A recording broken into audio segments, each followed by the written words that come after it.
ராவணன் ஏரி. ராவணன் வந்து சிவபெருமானுடைய தீவிர பக்தன்.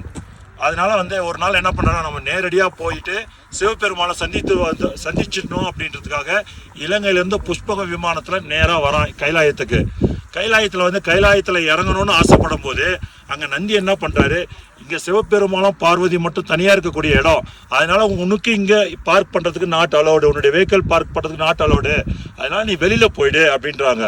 உடனே ராவணனுக்கு கோவம் வந்துடுது. குரங்கு மாதிரி பேசாத அப்படின்னு சொல்கிறாரு.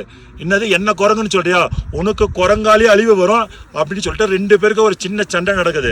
அதுக்கப்புறம் என்ன பண்ணுறாரு, ராவணன் அங்கே இறக்க முடியாமல் தன்னுடைய புஷ்ப விமானத்தை கைலாயத்தில் இறக்க முடியாமல் அங்கேருந்து கிட்டத்தட்ட ஒரு 40 கிலோமீட்டர் தூரத்தில் இருக்கக்கூடிய இந்த ஏரிக்கு பக்கத்தில் தான் வந்து நிறுத்துறாரு.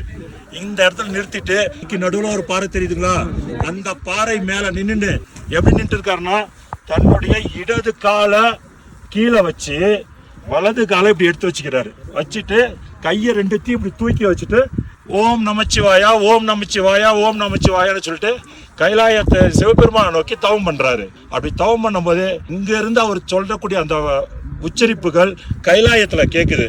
இந்த டைம்ல தேவர்கள் அங்க இருக்கிற முனிவர்கள் எல்லாரும் பாக்குறாங்க, யார் இவ்வளவு சவுண்டா வந்து சிவன் நாமத்தை உச்சரித்து இங்கே தவம் பண்ணுகிறதுல பார்க்குறாங்க. அந்த டைமில் தேவர்கள் என்ன பண்ணுறாங்கனாக்கா, சூரியன் கிட்ட வந்து ஒரு ரெக்வஸ்ட் பண்ணுறாங்க, இந்த இடத்துல தவம் பண்ணுற இந்த ராவணன் மேலே உன்னுடைய வெப்பத்தை அதிகமாக கொடு அப்படின்றாங்க. ஸோ நல்லா வெயில் காயுது.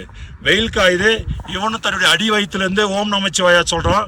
அப்போ அவனுடைய உடம்புலேருந்து மிக பெரிய அளவில் வேர்வை வருது. அந்த வேர்வை வந்து நிறைய அளவில் வந்து இந்த ஏரியில் வந்து கலக்குது. இந்த ஏரியில் கலக்கிறதுனால இங்கே வந்து பார்த்தீங்கன்னாக்கா புழு பூச்சிகள் இருக்காதுன்றது ஐதீகம். அதே மாதிரி வேர்வை தண்ணி பட்டதுனால இங்கிருந்த நல்ல தண்ணி ஏரி உப்பு தண்ணி ஏரி ஆயிடுச்சுன்றதும் ஒரு ஐதீகம்.